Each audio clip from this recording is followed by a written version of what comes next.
Hello friends, welcome back to my channel. ಬನ್ನಿ friends, ನಮ್ಮ ಬ್ಲಾಗ್ನ ಸ್ಟಾರ್ಟ್ ಮಾಡೋಣ. ಬನ್ನಿ ಫ್ರೆಂಡ್ಸ್, ಇವತ್ತು ನಾನು ಕ್ಯಾರೆಟ್ ಹಲ್ವಾ ಮಾಡಬೇಕಂತ ಮಾಡಿದ್ದೀನಿ. ಕ್ಯಾರೆಟ್ ಹಲ್ವಕ್ಕೆ ಇಷ್ಟು ಕ್ಯಾರೆಟ್ ತಗೊಂಡಿದ್ದೀನಿ. ಸ್ವಲ್ಪ ಒಂದು 50 ಗ್ರಾಮಿಗೂ ಸ್ವಲ್ಪ ಕಡಿಮೆ ಕಾಜು ಬಾದಾಮ್ ತಗೊಂಡಿದ್ದೀನಿ. ಒಂದು 3 ಏಲಕ್ಕಿ ಕುಟ್ಟಿಟ್ಕೊಂಡಿದ್ದೀನಿ. ಒಂದು 1/4 ಲೀಟ್ರಷ್ಟು ಹಾಲು ತಗೊಂಡಿದ್ದೀನಿ. ಕಾಲು ಲೀಟ್ರಿಗೂ ಸ್ವಲ್ಪ ಕಡಿಮೆ, 1/4 kgಗೂ ಸ್ವಲ್ಪ ಕಡಿಮೆ ಸಕ್ಕರೆ ತಗೊಂಡಿದ್ದೀನಿ. ಒಂದು 2 ಸ್ಪೂನಷ್ಟು ಬೆಣ್ಣೆ ತುಪ್ಪ ಬೇಕು. ಕ್ಯಾರೆಟ್ ಹೆರ್ಕೊಳ್ಳೋಣ. ಸಣ್ಣಕ್ಕೆ ಹೆರ್ಕೊಂಡು ಹಾಕಿ ಮಾಡ್ಕೊಂಡಿದ್ದ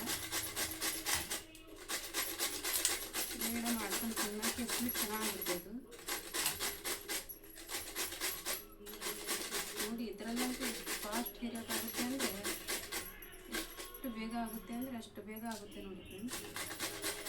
ಇದರಲ್ಲಿ ಹೇರಕ್ಕೆ ತುಂಬ ಇಷ್ಟ ಆಗುತ್ತೆ, ಯಾಕಂದರೆ ಭಾಳ ಗಡ ಕೆಲಸ ಆಗುತ್ತೆ ಇದರಲ್ಲಿ. ಏನು ಕೊಬ್ಬರಿ ಆಗಲಿ ಏನೇ ಹೆರಕ್ಕೂ ತುಂಬ ಚೆನ್ನಾಗುತ್ತೆ ನೋಡಿ ಫ್ರೆಂಡ್ಸ್.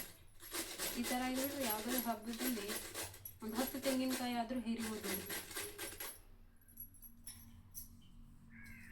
ನೋಡಿ ಫ್ರೆಂಡ್. ಎಲ್ಲ ಆಯಿತು ನೋಡಿ, ಇಷ್ಟೊಂದಾಗಿದೆ. ಅಷ್ಟರಲ್ಲಿ ಇದಾಯ್ತು. ಈಗ ಈ ಬಾದಾಮಿ ಕಾಜು ಇದೆಯಲ್ಲ, ಸಣ್ಣಕ್ಕೆ ಹೆಚ್ಕೊಳ್ಳೋಣ. ಇದು ಸಣ್ಣ ಕಟ್ ಮಾಡ್ಕೋಬೇಕಿದು, ಯಾಕಂದರೆ ಅದು ಸಣ್ಣಕ್ಕಿರುತ್ತಲ್ಲ. ದೊಡ್ಡಕ್ಕೆ ಬಂದರೆ ಬಾಯಲ್ಲಿ ಒಂಥರ ದೊಡ್ಡಕ್ಕೆ ಬಂದುಬಿಡ್ತದೆ. ಈ ಥರ ಸಣ್ಣಕ್ಕೆ ಮಾಡ್ಕೋಬೇಕು.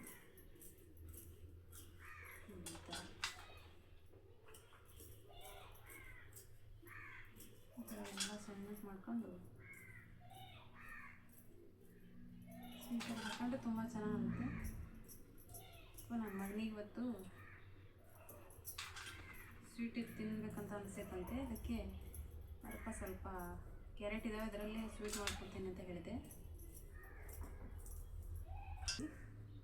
ಈಗ ಡ್ರೈ ಫ್ರೂಟ್ಸ್ ಎಲ್ಲ ಕೊಯ್ಕೊಂಡೆ ಸಣ್ಣಕ್ಕಾಗಿ ಕಟ್ ಮಾಡ್ಕೊಂಡಿದ್ದೀನಿ ನೋಡಿ. ಈ ಥರ ಸಾಕಿಷ್ಟು ಎಲ್ಲ ಜೋಡಿಸ್ಕೊಂಡು ಒಲೆ ಮೇಲೆ ಕಡಾಯಿ ಇಟ್ಕೊಂಡು ಮಾಡ್ಕೊಳ್ಳೋಣ.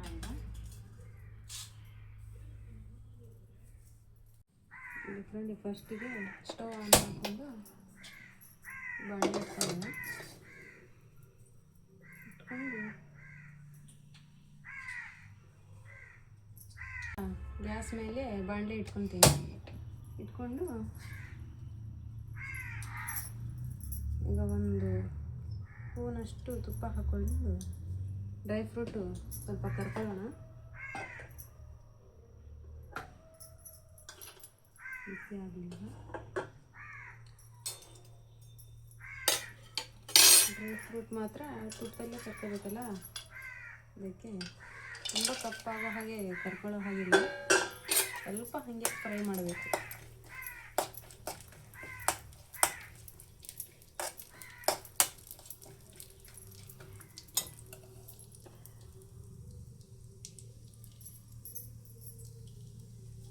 ಫ್ರೈ ಆಗ್ತಾಯಿದೆ ಇದು. ಇದಾದಮೇಲೆ ಡ್ರೈ ಫ್ರೂಟ್ ಎಲ್ಲ ತಗೊಂಡು ಕ್ಯಾರೆಟ್ ಇದೆಯಲ್ಲ, ಈಗ ಕ್ಯಾರೆಟು ಇದರಲ್ಲಿ ಹಾಕ್ಕೊಂಡು ಸ್ವಲ್ಪ ಮೆತ್ತಗೆ ಮಾಡ್ಕೋಬೇಕು. ಅದರ ನಂತರ ಅದರಲ್ಲಿ ಹಾಲು ನೋಡಿ ಫ್ರೆಂಡ್. ಈಗ ಇಷ್ಟ ಆಗಿದೆ ಸಾಕು. ಈಗ ಭಾಳ ಕಪ್ಪಾಗ್ಬಿಡುತ್ತೆ, ಇಲ್ಲ ಅಂದರೆ ಸಾಕು.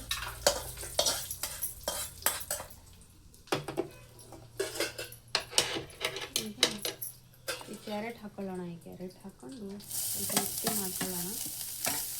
ಸ್ವಲ್ಪ ಮೆತ್ತಗಾದರೆ ಅದ್ರಲ್ಲಿ ಹಾಲು ಹಾಕೊಳ್ಳೋಕೆ ಚೆನ್ನಾಗುತ್ತೆ.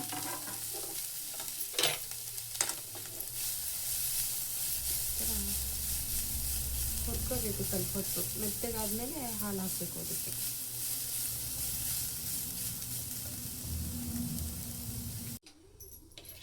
ಈಗ ಇದಕ್ಕೆ ಇನ್ನೊಂದು ಸ್ಪೂನಷ್ಟು ತುಪ್ಪ ಹಾಕೋಬೇಕು. ತುಪ್ಪ ಹಾಕೊಂಡ್ರೆ ತುಂಬ ಚೆನ್ನಾಗಿ ಇನ್ನೂ ಮೆತ್ತಗಾಗಿ ಬರ್ತೈತಿ. ತುಪ್ಪ ಹಾಕ್ಕೊಂಡ್ರೆ ಚೆನ್ನಾಗಿ ಮೆತ್ತಗಾಗುತ್ತೆ. ಇದು ತುಪ್ಪ ಹಾಲು ಡ್ರೈ ಫ್ರೂಟಲ್ಲೇ ಮಾಡೋದಲ್ಲ. ಇದು ತುಪ್ಪ ಜಾಸ್ತಿನೇ ಬೇಕು ಇದಕ್ಕೆ, ಹಾಗಾದರೆ ಚೆನ್ನಾಗೋದಿದು. ಇದು ತರಿ ಆಗಿದ್ದರೆ ಬಾಯಲ್ಲಿ ಭಾಳ ಚೆನ್ನಾಗಿ ಬರುತ್ತೆ. ಮೆತ್ತಗೆ ಮಾಡಬೇಕಂದ್ರೆ ನೋಡಿ ಈಗ ಇಷ್ಟು ಮೆತ್ತಗಾಗಿದೆ, ಸ್ವಲ್ಪ ಸಣ್ಣದಾಗಿದೆ. ಈಗ ಇದಕ್ಕೆ ಹಾಲು ಹಾಕ್ಕೊತೀನಿ. ಮುಳುಗೋಷ್ಟು ಹಾಲು ಹಾಕಬೇಕು. ಅದಕ್ಕೆ ಹಾಲಿನಲ್ಲೇ ಟೇಸ್ಟ್ ಬರೋದು. ಹಾಲಿನಲ್ಲೇ ತುಂಬ ಚೆನ್ನಾಗಿರುತ್ತೆ. ನೋಡಿ, 1 ಲೋಟ ಹಾಲು ಹಾಕಿದ್ದೇನೆ ನಾನೀಗ.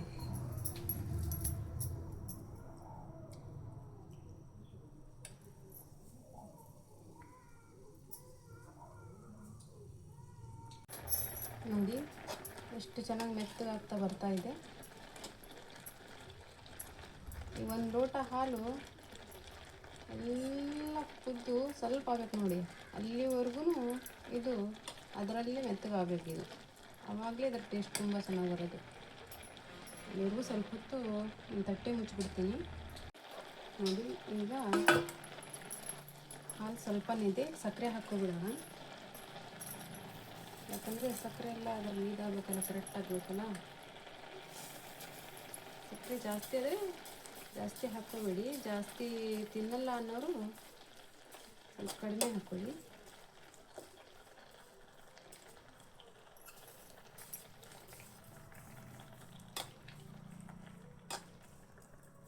ಆಮೇಲೆ ಸ್ವಲ್ಪ ಸ್ವೀಟ್ ಮಾಡಿಬಿಟ್ಟು ಹಾಕೊಳ್ಳೋಕೆ ಬರುತ್ತೆ. ಇಷ್ಟು ಇಡ್ತೀನಿ. ಈಗ ಒಂದೇ ಸತಿ ಹಾಕಿಬಿಟ್ರೆ ತುಂಬ ಆಗ್ಬಿಟ್ರೆ ಸಕ್ಕರೆ ಬಾಯಿಗೆ ಒಂಥರ ಹೊಡೆದಂಗೆ ಆಗ್ಬಿಡುತ್ತೆ. ಇದೊಂದು ಸ್ವಲ್ಪ ಕುದಿಬೇಕು. ಇನ್ನೊಂದು ಸ್ವಲ್ಪ ಸಕ್ಕರೆ ಎಲ್ಲ ಹೀರ್ಕೋಬೇಕು. ಇದು ಒಂದು ಸ್ವಲ್ಪ ಹೊತ್ತು ತಟ್ಟೆ ಮುಚ್ಚಿಬಿಡೋಣ. ನೋಡಿ, ಈಗ ಎಲ್ಲ ಹದಕ್ಕೆ ತಂದಿದೆ. ಒಂದು ಸ್ವಲ್ಪ ಇದಾಗಬೇಕಷ್ಟೇ. ಆವಾಗ ಸ್ವಲ್ಪ ಡ್ರೈ ಫ್ರೂಟ್ ಹಾಕ್ಕೊಬಿಡೋಣ. ಯಾಕಂದರೆ ಅದು ಒಂದು ಸ್ವಲ್ಪ ಅದರಲ್ಲಿ ತುಪ್ಪನೂ ಡ್ರೈ ಫ್ರೂಟ್ ಮಿಕ್ಸ್ ಆಗಬೇಕಲ್ಲ, ಚೆನ್ನಾಗಿ ಟೇಸ್ಟ್ ಬರುತ್ತೆ. ಏಲಕ್ಕಿ ಕೊಟ್ಟಿಟ್ಕೊಂಡಿದ್ನಲ್ಲ, ಇದನ್ನ ಹಾಕ್ಬಿಡೋಣ. ಎಲ್ಲ ಮಿಕ್ಸ್ ಮಾಡಿ ಇನ್ನು ಸ್ವಲ್ಪ ಹೊತ್ತು ಕುದ್ಬಿಟ್ರೆ ಎಲ್ಲ ರೆಡಿ. ತುಂಬ ಚೆನ್ನಾಗುತ್ತೆ ನೋಡಿ. ಇದು ಸ್ವೀಟ್ ಹಾಕಿ ಒಂದು ಸ್ವಲ್ಪ ಹೊತ್ತು ಅದರಲ್ಲಿ ಕುದಿದ್ರೆ ರೆಡಿ ಆಗ್ತದೆ.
ಈಗ ಸ್ವೀಟ್ ರೆಡಿ ಆಯಿತು. ಈಗ ಸ್ವಲ್ಪ ಶಾಂಪಲ್ ನೋಡೋಣ ತಿಂದು ಹೇಗಾಗಿದೆ ಅಂತ. ತುಂಬ ಚೆನ್ನಾಗಾಗುತ್ತೆ ಇದು, ನನಗಂತೂ ತುಂಬ ಇಷ್ಟ ಇದು. ಸಮೀರ್ ನೋಡ್ಬಾ, ಸ್ವೀಟ್ ರೆಡಿ ಆಗಿದೆ, ತಿನ್ಬಾ.